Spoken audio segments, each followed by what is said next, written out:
Muy buenos días, hermanos. El día de hoy vamos a culminar con la serie de devocionales sobre los montes de la Biblia. Esto no significa que no queden más montes para estudiar, sino que entendí preferible terminar el día de hoy, más allá de que cada uno pueda seguir estudiando los montes que aparecen en la Biblia y los acontecimientos que ocurrieron en estos. Entre la lista de montes que aparecen, los principales son el Monte Ararat, Monte Carmelo, Monte Ebal, Monte Gerizim, Monte Gilboa, Monte Hermón, Monte Líbano, Monte Moriah, Monte de los Olivos, Monte Pisga o Nebo, Monte Seir, Monte Sinaí, Horeb, Monte Tabor, Monte de Sión, y entre otros que ocupan una lista extensa de montes, muchos de los cuales pudimos ver algunas cosas en los devocionales. El día de hoy vamos a estar viendo otro de estos montes que mencioné en la lista y es el Gilboa. Este monte se encontraba en una cadena montañosa que correspondía a los montes de Isaacar, que limitaban en el sur, en el sudoeste, en todo el valle de Jezreel. En esta cadena montañosa resaltaban tres montes que no eran muy grandes. El primero es el Tabor, que estaba ubicado ahí cerca de Nazaret. El segundo es conocido como el Pequeño Hermón. Y el tercero, que está separado de los dos anteriores por el valle de Jezreel, es el más alto de los tres y es llamado Gilboa. Y como acostumbramos en los últimos devocionales, vamos a repasar alguna historia que ocurre en este monte. Y el día de hoy vamos a ver una historia cuanto menos trágica, una historia de desobediencia, una historia de una persona que podría haber hecho grandes cosas, que apuntaba muy bien en su juventud, sin embargo que decidió apartarse por el camino de la desobediencia y del egoísmo. Muchos ya sabrán de quién estamos hablando y es de Saúl. Vamos a leer la historia. Es de las últimas historias de Saúl, es de la última guerra de Saúl y de su muerte. Pero vamos a empezar leyendo en 1 Samuel capítulo 28 versículos 3 al 7. Dice: Ya Samuel había muerto y todo Israel lo había lamentado, y le habían sepultado en Ramá, su ciudad, y Saúl había arrojado de la tierra a los encantadores y adivinos. Se juntaron pues los filisteos, presta atención a este versículo, y vinieron y acamparon en Sunem. Y Saúl juntó a todo Israel y acamparon en Gilboa. Aquí se menciona el monte. Y cuando vio Saúl el campamento de los filisteos, tuvo miedo y se turbó en su corazón en gran manera. Y consultó Saúl a Jehová, pero Jehová no le respondió ni por sueños, ni por Urim, ni por profetas. Entonces Saúl dijo a sus criados: buscadme una mujer que tenga espíritu de adivinación, para que yo vaya a ella y por medio de ella pregunte. Y sus criados le respondieron: aquí hay una mujer en Endor que tiene espíritu de adivinación. Y entonces Saúl busca a esta mujer para poder hablar con Samuel. Resumiendo, así no leemos todo el capítulo, para poder hablar con Samuel de entre los muertos. Y entonces vamos a leer la respuesta que le dice Samuel a través de esta mujer. Dice el versículo 15: Y Samuel dijo a Saúl: ¿por qué me has inquietado haciéndome venir? Y Saúl respondió: estoy muy angustiado, pues los filisteos pelean contra mí, y Dios se ha apartado de mí, y no me responde más, ni por medio de profetas, ni por sueños. Por esto te he llamado para que me declares lo que tengo que hacer. Entonces Samuel le dijo: ¿y para qué me preguntas a mí, si Jehová se ha apartado de ti y es tu enemigo? Jehová te ha hecho, como dijo por medio de mí, pues Jehová ha quitado el reino de tu mano, y lo ha dado a tu compañero David. Como tú no obedeciste a la voz de Jehová, ni cumpliste el ardor de su ira contra Amalec, por eso Jehová te ha hecho esto hoy. Y dice el 19, que es prácticamente una sentencia, dice: y Jehová entregará a Israel también contigo en manos de los filisteos, y mañana estaréis conmigo tú y tus hijos, y Jehová entregará también al ejército de Israel en manos de los filisteos. Como decía, prácticamente la sentencia ya estaba escrita para Saúl, y desde ese momento lo sabía. Saúl ya estaba viviendo en las penumbras, nada más esperando que llegue la hora de la oscuridad en su vida. Su último gran acto de desobediencia fue visitar a una divina, que estaba penado por la ley con muerte. Ahora vamos a leer cómo fue la muerte de Saúl. En esta misma guerra, en el capítulo 31 dice el versículo 1, los filisteos pues pelearon contra Israel, y los de Israel huyeron delante de los filisteos y cayeron muertos en el monte de Gilboa. Y siguiendo los filisteos a Saúl y a sus hijos, mataron a Jonatán, a Abinadab y a Malquisúa, hijos de Saúl. Y arreció la batalla contra Saúl y le alcanzaron los flecheros y tuvo gran temor de ellos. Entonces dijo Saúl a su escudero, saca tu espada y traspásame con ella, para que no vengan estos incircuncisos y me traspasen y me escarnezcan. Mas su escudero no quería, porque tenía gran temor. Entonces tomó Saúl su propia espada y se echó sobre ella. Y viendo su escudero a Saúl muerto, él también se echó sobre su espada y murió con él. Así murió Saúl en aquel día juntamente con sus 3 hijos, y su escudero, y todos sus varones. Dice el 8, aconteció al día siguiente que viniendo los filisteos a despojar los muertos, hallaron a Saúl y a sus 3 hijos tendidos en el monte de Gilboa. Bien, la batalla se volvió insostenible. Empezamos leyendo que los de Israel huyeron y cayeron muertos en el monte de Gilboa. Y habíamos leído en el capítulo 28 que en ese mismo monte estaba su campamento. Esto significa que los filisteos ya se les habían metido profundamente en su territorio. A Israel le fue tan mal en la batalla que tuvieron no solamente que huir a su campamento, que pegar la retirada, sino que también ahí los alcanzaron y los mataron. Ahora, no solamente el pueblo fue alcanzado por esto, sino que en el versículo 2 nos cuenta que cómo de forma trágica los hijos de Saúl resultaron también afectados por el juicio de Dios contra su padre. Entre ellos, el valiente, el digno Jonatán, que murió en ese lugar.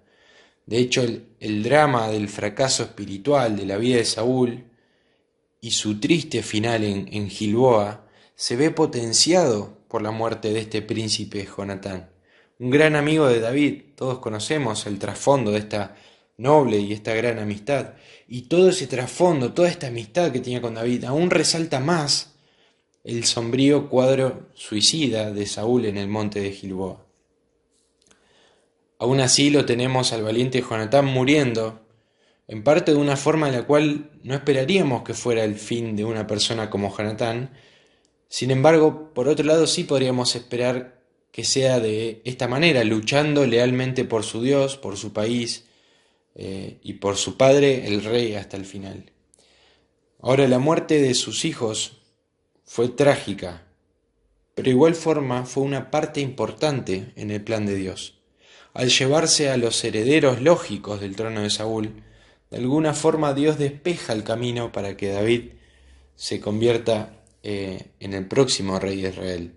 De hecho, en este pasaje menciona que mataron a 3 hijos de Saúl: Abinadab, que también en otros lados es llamado Isui, Malquisúa y Jonatán. Pero quedaba vivo todavía un hijo más, que es llamado Esbaal, que después es mencionado como Isboset, que significa hombre vergüenza. Y de hecho David tuvo que lidiar con Isboset antes de tomar el trono indiscutido de Israel. Hay una frase de un teólogo inglés del siglo XVII que dice: también hubo una providencia especial de Dios al llevarse a Jonatán, quien de todos los hijos de Saúl parece haber sido el más digno para la corona. El camino de David hacia la corona por este medio quedó más claro. Ahora, por último, vamos a ver ya la muerte de Saúl. Saúl, ya golpeado por los flecheros, herido, ya sabía que la batalla estaba perdida. Aquellos que han jugado algún juego de estrategia bélica sabrán que cuando el enemigo toma el territorio más íntimo, como lo es el campamento donde se establecen, entonces ya prácticamente no hay salida. Y si lo es así en un juego, ¿cuánto más lo será en la vida real? Saúl sabía esto y le suplicaba a su escudero que lo mate.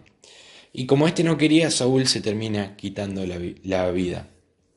Y el versículo 6 del capítulo 31 resume la tristeza y lo trágica que es la historia.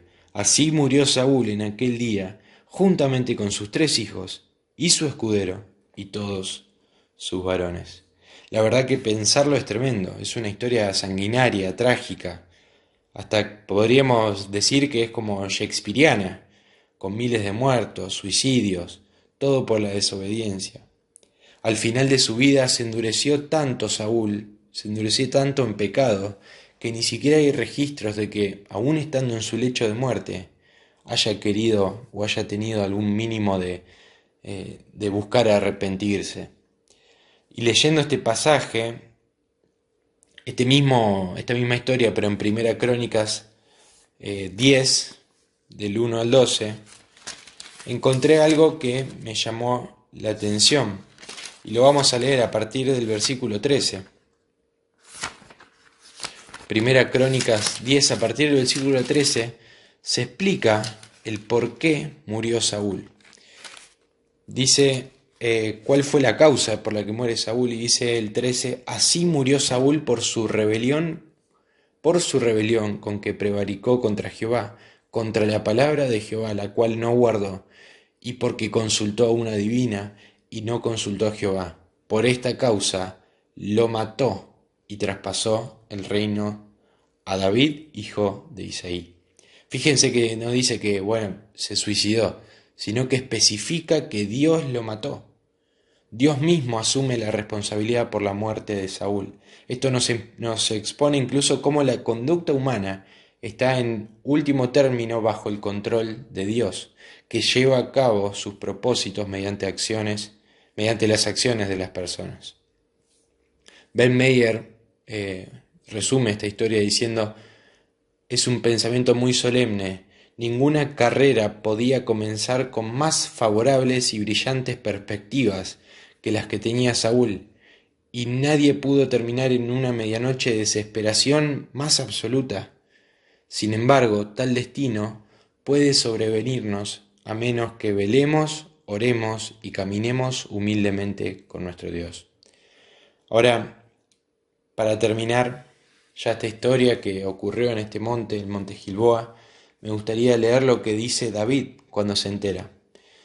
Dice 2 Samuel, ya en 2 Samuel 1:19 en adelante, y presten atención cómo habla David de Saúl a pesar de todo lo que le hizo vivir, reconociendo de que él fue puesto por Dios y fue puesto como su autoridad. Dice 2 Samuel 1, versículo 19. Dice: ha perecido la gloria de Israel sobre tus alturas. ¿Cómo han caído los valientes? No lo anunciéis en Gat, ni deis las nuevas en las plazas de Ascalón, para que no se alegren las hijas de los filisteos, para que no salten de gozo las hijas de los incircuncisos. Y presten atención al 21. Montes de Gilboa, ni rocío ni lluvia caiga sobre vosotros, ni seáis tierras de ofrenda, porque allí fue desechado el escudo de los valientes, el escudo de Saúl, como si no hubiera sido ungido con aceite, sin sangre de los muertos, sin grosura de los valientes. El arco de Jonatán no volvía atrás, ni la espada de Saúl volvió vacía. Saúl y Jonatán, amados y queridos, inseparables en su vida, tampoco en su muerte fueron separados. Más ligeros eran que las águilas, más fuerte que leones. Hijas de Israel, llorad por Saúl, quien os vestía de escarlata con deleites, quien adornaba vuestras ropas con ornamentos de oro. ¿Cómo han caído los valientes en medio de la batalla? Jonatán muerto en tus alturas. Angustia tengo por ti, hermano mío Jonatán, que me fuiste muy dulce. Qué maravilloso me fue tu amor, que el amor de las mujeres. Cómo han caído los valientes, han perecido las armas de guerra. Y me quedo con estas frases.